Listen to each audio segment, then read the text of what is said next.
आज एक यीशु के नाम में जय मसीह की आइए हम सब उस महान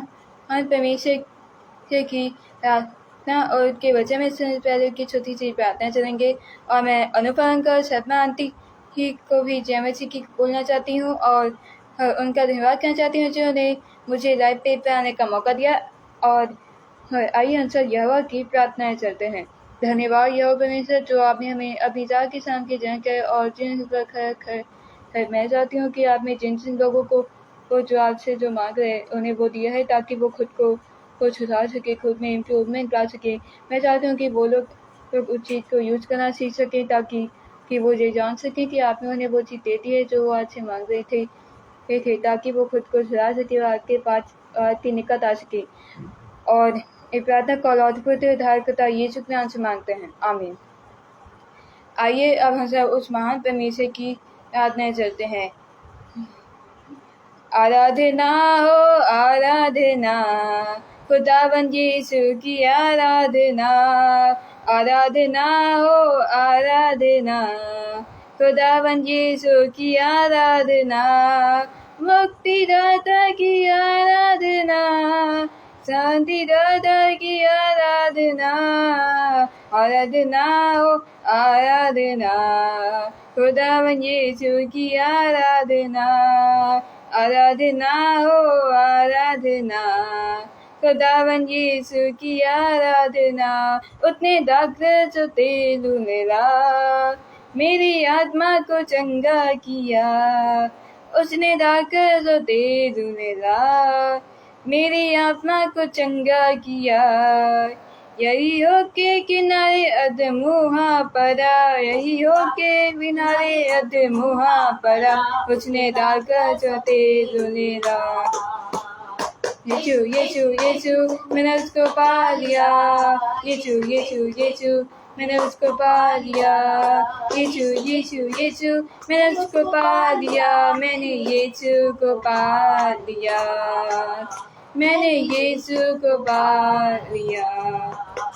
यीशु नाम की जय जय हो।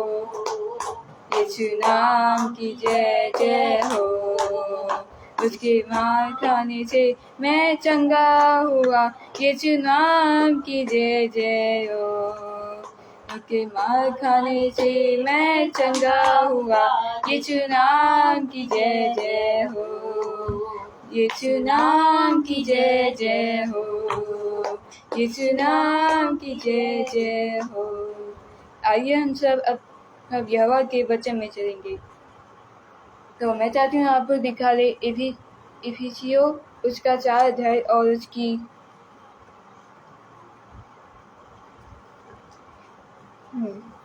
तो मैं चाहती हूँ कि आप निकालें इफिसियो उसका 4 अध्याय उसकी 26 आयत पढ़ें, जिसमें लिखा हुआ है कि क्रोध तो करो पर पाप मत करो, सूर्य अस्त होने तक तुम्हारा क्रोध ना रहे। तो फिर और अगर हम इफिसियो के 5 अध्याय उसकी 3 आयत को देखें तो उसमें लिखा हुआ है कि अवसर को बहु में मूल्य समझो क्योंकि दिन बुरे हैं। तो इन दोनों वचनों में एक तरह की डीप मीनिंग है और ये दोनों एक तरीके से कनेक्टेड हैं। तो फिर वो कैसे आप लोग जानना चाहेंगे? तो अगर हम पहले इन्हें एक एक करके जानेंगे। पहले इस वचन को जाने जिसमें लिखा हुआ है कि क्रोध तो करो पर पाप मत करो, सूर्य अस्त होने तक तुम्हारा क्रोध ना रहे। क्योंकि अगर आप एलिय्याह की पत्ती पढ़ेंगे तो आपको पता चलेगा कि एलिय्याह ने राजा अहाब पर गुस्सा होकर उन्हें कहा था कि तू महान परमेश्वर की आराधना छोड़कर मूर्ति पूजाएं कर रहा है। उस महान परमेश्वर से तेरा विश्वास हट गया है और तू उसका अपमान कर रहा है और उस पर वो बहुत गुस्सा हुआ था। जिस वजह से उतने लोगों और इतने से साबित भी किया था कि हमारा जो परमेश्वर है वो जिंदा खुदा परमेश्वर है, असली है। और यहाँ पर लिखा हुआ है कि अवसर को मेरी बहु में मूल्य समझो क्योंकि दिन बुरे हैं। तो ये हमारे अंतिम तो ये परमेश्वर के आने वाले दिनों और अंतिम दिनों की चेतावनी का हिस्सा है। क्योंकि आज जानते हैं कि जब हमारे अंतिम दिन आएंगे तब उन दिनों लोग हमसे नफरत करेंगे, कि हमारा अपमान करेंगे, कि मगर तब हमें बात ध्यान रखना है क्योंकि मत्ती वचन यीशु का प्रचार कहता है कि जो वो अंत अध्याय रखेगा उसी का ही उद्धार होगा। हालेलुया। तो ये दोनों वचन यही कहते हैं। तो पहले हम इस वचन को देखें तो इसमें लिखा है कि तो क्रोध तो करो पर पाप मत करो, क्योंकि कि इस लाइन में ये पता चलता है कि आज हम क्रोध करते हैं, क्योंकि जब भी हम गुस्सा होते हैं तो हमारे मुंह से वर्ड निकलते हैं। क्योंकि आप लोग ये बात जानते होंगे, पहले से ही रिपीट थी कि ये दुनिया शब्दों के मुताबिक चलती है और हम लोग सोच भी नहीं सकते हैं, थॉट भी नहीं कर सकते हैं कि हमारे वर्ड्स कितने ज़्यादा पावरफुल हो सकते हैं। जब भी हम गुस्से में आकर किसी से झगड़ा करते हैं तो हमारे मुंह से कि उस इंसान के बारे में गलत गलत बातें निकल जाती हैं और वो भी हमारे मुंह से भी अपने मुंह से हमारी गलत गलत बातें निकालता है, जिस वजह से जो हमें चुभती है। तो फिर यहाँ लिखा हुआ है, पर यही बात लिखी हुई है, जैसे कि अगर हम एरिया को देखें तो उतने राजा हाब पर इसे क्रोधित हुआ था, क्योंकि राजा हाब जो था उसने अपने ने बाल की उपासना करना शुरू कर दिया था। उसने इज़राइल को तो उसके सच्चे परमेश्वर से दूर कर दिया था, जिस वजह से एरिया जो था वो बहुत गुस्से में आ गया था, क्योंकि परमेश्वर की 10 आज्ञाओं में ये बात आती है कि किसी भी मूर्ति को दंडवत मत करना, क्योंकि मैं ही तुम्हारा परमेश्वर हूँ और मेरे नाम का व्रत मत लेना। पर राजा अहाब ने ऐसा किया था, जिस वजह से एलिय्याह उन पर गुस्सा हुआ था, क्योंकि राजा अहाब ने परमेश्वर की एक आज्ञा तोड़ दी थी, इसीलिए एलिय्याह उन पर क्रोधित हुआ था। तो फिर यहाँ लिखा हुआ पर भी यही बात लिखी हुई है, जैसे और इस चीज़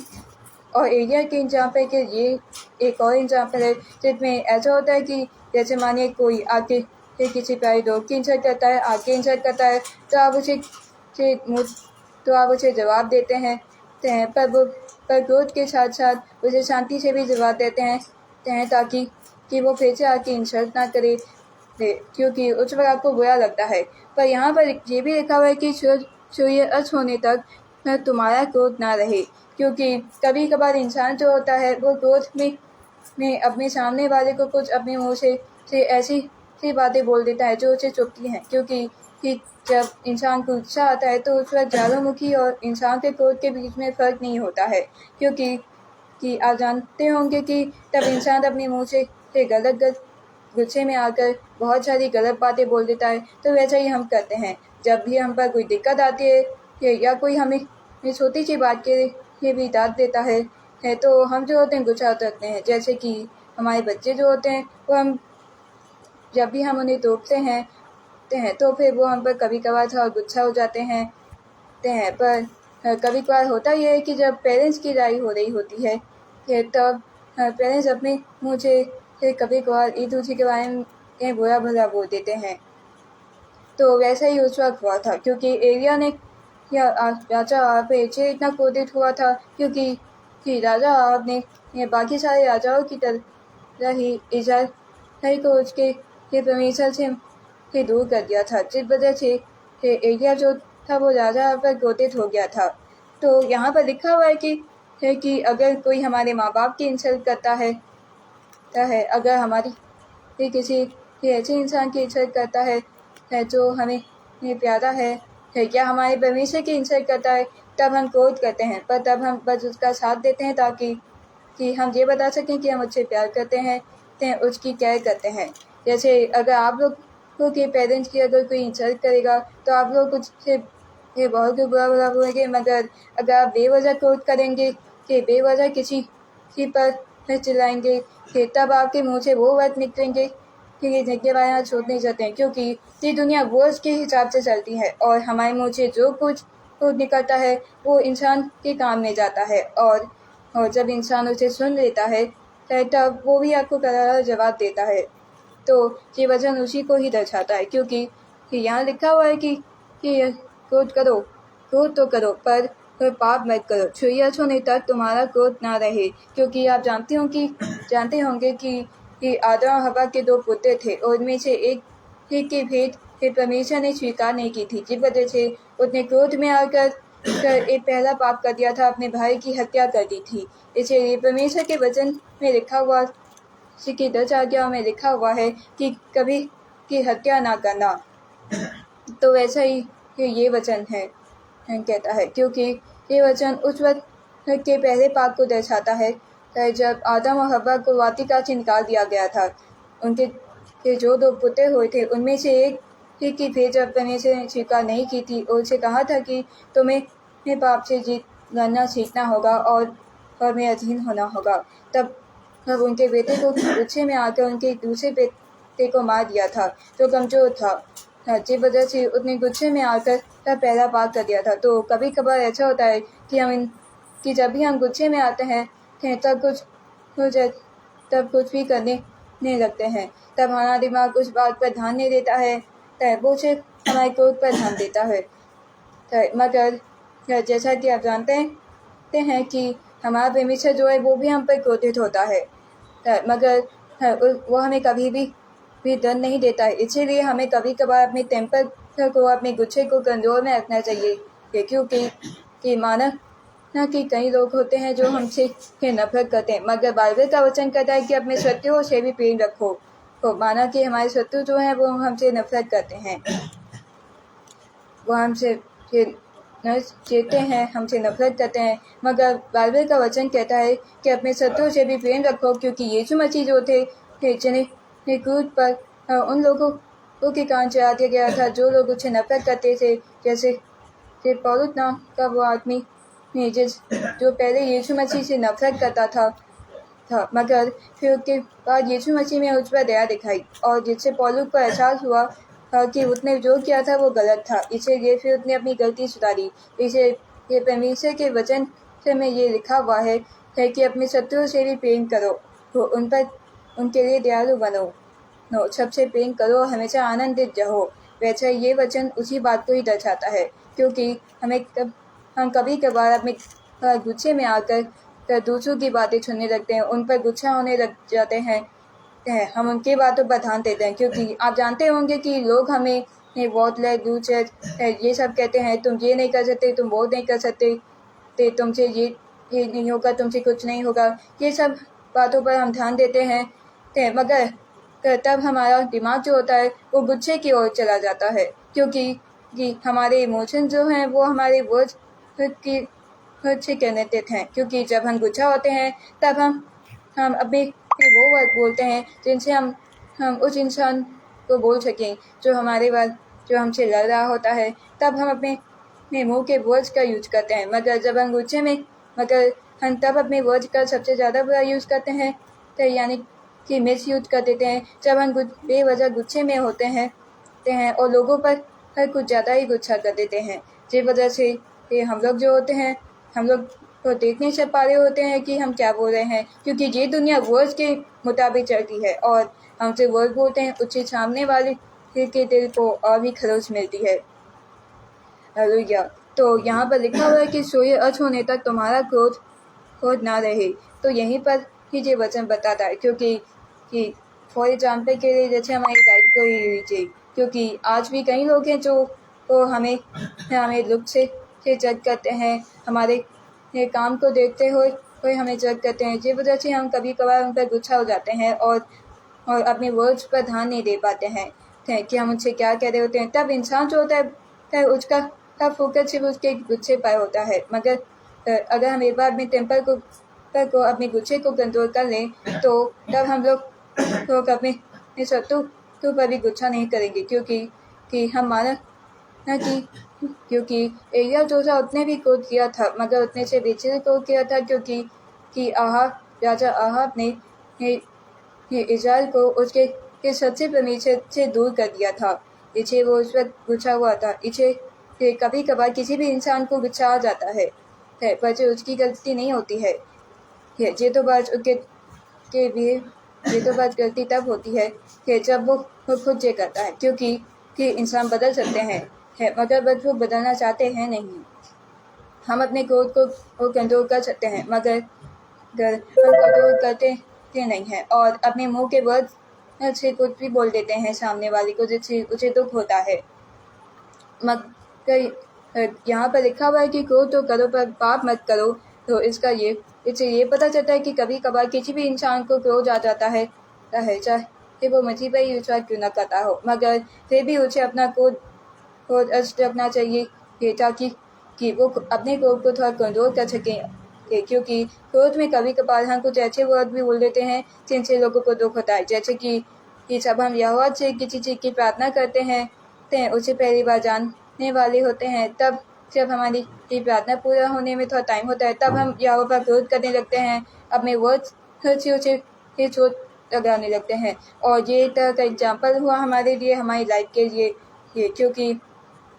हम लोगों की बातें सुनकर उन पर गुस्सा करते हैं, पर तब हमें क्या करना होता है, हम गुस्सा तो करते हैं मगर तब हमें अपनी स्किल सुधारनी होती है ताकि हम खुद के स्किल सुधार सकें, खुद को यहोवा के निकट ला सकें। क्योंकि यहोवा का वचन हमें यही बताना चाहता है कि हम अपने ड्रीम पूरा करना चाहते हैं, अपने सच्चाई को पूरा करना चाहते हैं, मगर उस चीज़ के लिए हमें यहोवा पर विश्वास करने के साथ साथ अपने टेम्पर को भी कंट्रोल में रखना होगा ताकि कि हम लोगों को के बीच में भी आनंदित रह सकें, कि हम यहोवा के बीच में भी आनंदित रह सकें। क्योंकि यहोवा का वचन कहता है कि सदा आनंदित रहो। और क्योंकि कि हमारे पैदा होने के बाद जब हम दुनिया से चले जाएंगे कि तब हम या तो हमें मिलेगा या हेल, क्योंकि तब यहोवा जो होगा तब वो हमारे साथ होगा। क्योंकि तब हमें बस ये ध्यान रखना हो, तब तक के लिए हमें बस ये ध्यान रखना होगा कि हम अपने इमोशन को कंट्रोल करें और अपने एंगर, अपने टेम्पर को कंट्रोल करें। क्योंकि कभी कभार होता ये है कि हम अपने गुस्से में यहोवा को भी बहुत कुछ बुरा भला बोल देते हैं, जैसे कि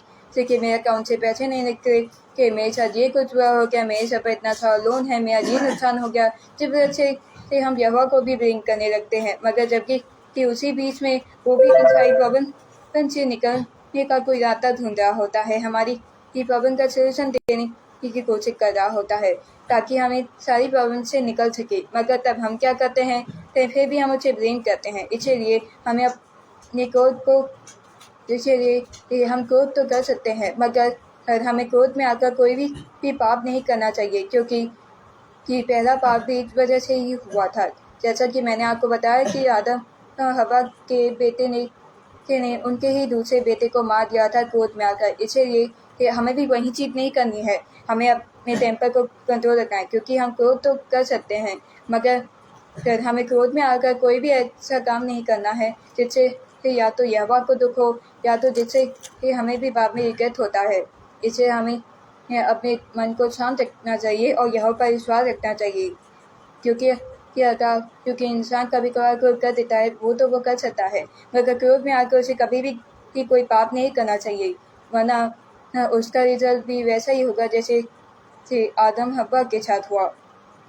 इसलिए मैं चाहती हूँ कि आप लोग भी अपने गुस्से को थोड़ा कंट्रोल रखें, थोड़े पेशेंस रखें, ताकि आज ये जान सकें कि आपका परमेश्वर आपसे कितना प्यार करता है।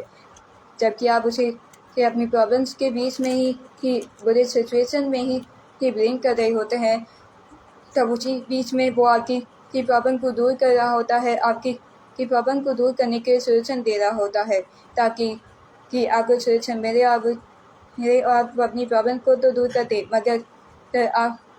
मगर क्या फिर उसके बाद क्या आप उसका धन्यवाद करते हैं, क्या उससे माफ़ी मांगते हैं? क्योंकि माना कि वो हमारी प्रॉब्लम दूर करता है, हमारी हर एक इच्छा पूरी करता है, मगर क्या आप उसका धन्यवाद करते हैं? और यही वचन इसी बात को दर्शाता है, अवसर को बहुमूल्य समझो क्योंकि दिन बुरे हैं। तो ये हमारे अंतिम दिन को भी दर्शाता है, क्योंकि उन दिनों में हमें से धैर्य रखना होगा ताकि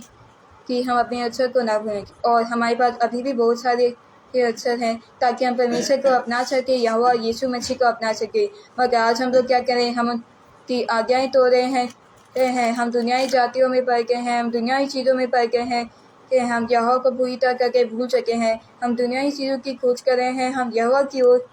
नहीं जा रहे हैं, जिस वजह से हमारे मन में शैतान अपनी नेगेटिव बातें धीरे करके डाल रहा है। उस केबल की मदद से जो उसने हमारे दिमाग पर लगा रखी है, जब भी हम यहोवा से जितने ज़्यादा दूर होते जाते हैं, शैतान उस केबल को हमारे सर पर लगा देता है, जिसकी मदद से वो हमारे मन में और भी कई सारी बुरी बातें डाल देता है, जिससे वो हमें यहोवा परमेश्वर से और यीशु मसीह से दूर कर देता है। तब हमें क्या करना होता है, तब हमें इसे अवसर नहीं गंवाना है, क्योंकि अभी भी हमारे पास मौका है। आज हमारी ज़िंदगी है, आज हमारी लाइफ है हमारे पास, मगर आज हमें बस ये ध्यान रखना है कि हम लोग खुद को संभाल सकें, अपनी बुरी हालतों में भी उस महान यहोवा पर भरोसा कर सकें, क्योंकि माना कि हमें प्रॉब्लम परंतु मिलती है, मगर उनसे बाहर निकलने का हमें सोल्यूशन भी दिया जाता है। बस हमें उसके लिए ये थोड़ा पेशेंस रखना पड़ता है और अवसर का इस्तेमाल करना पड़ता है और यहोवा पर विश्वास रखना पड़ता है, क्योंकि कि आज कई ऐसे लोग हैं जो यीशु मसीह पर विश्वास नहीं करते हैं, यहोवा के बारे में नहीं जानते, यीशु के बारे में नहीं जानते हैं, उसके वचनों के बारे में नहीं जानते हैं और दुनियाई चीज़ों में पड़े हुए हैं और दुनियाई वस्तुओं की खोज में है, जबकि परमेश्वर ने खुद वो सब देख सकता है, पर उसके लिए उन्हें अपने अंदर तो यीशु मसीह जैसा बिहेवियर लाना होगा, अपने अंदर यीशु मसीह जैसा महाप्रेम लाना होगा और अपने अंदर यीशु मसीह और परमेश्वर यहोवा के विश्वास डालना होगा, क्योंकि अभी हमारे पास मौका है, क्योंकि अब तक तो हम अपनी ज़िंदगी जी रहे हैं, मगर फिर जब हम मर जाएंगे तब हमारा न्याय किया जाएगा और अंत के दिन जजमेंट के दिन जब हमारा न्याय किया जाएगा तो तब उस दिन फैसला होगा कि हम कहाँ जाएंगे, कि उस अंतिम आग की उदरनाल आग की झील में या तो यीशु मसीह के साथ अनंत जीवन में। इसे मैं चाहती हूँ कि अभी आप अपना मौका ना गवाएं। मैं चाहती हूँ कि ये प्रचार वो लोग भी देखें, ये वचन वो लोग भी सुने जो अब तक उस मौके को गवा रहे हैं। मैं चाहती हूँ कि वो मौके को हासिल करें और यहोवा परमेश्वर और यीशु मसीह के पास आएँ। और इन्हीं अंग्रेजी वर्ड के साथ मैं बस इस सेशन को समाप्त करना चाहूँगी। आइए हमसे प्रार्थना करते हैं। धन्यवाद यहोवा परमेश्वर, जो आपने यहाँ भी इतनी अच्छी शाम की जगह है और जिंदगी पर खड़ा कर, और मैं चाहती हूँ कि मैंने जो 2 वचन लोगों को बताए हैं, मैं चाहती हूँ कि उन 2 वचनों को लोग फैलाएं ताकि वो अवसर को ना गवाएं और क्रोध तो करें, पर क्योंकि इंसान कभी कभार क्रोध कर देता है, मगर मैं चाहती हूँ कि लोग ये जाने आपके बारे में, आपके परमेश्वर यहोवा के बारे में जाने। मैं चाहती हूँ कि हमें हिम्मत मिले ताकि हम आप पर विश्वास कर सकें। एक प्रार्थना को और यीशु के नाम से मांगते हैं, आमीन। आज से को जय मसीह की।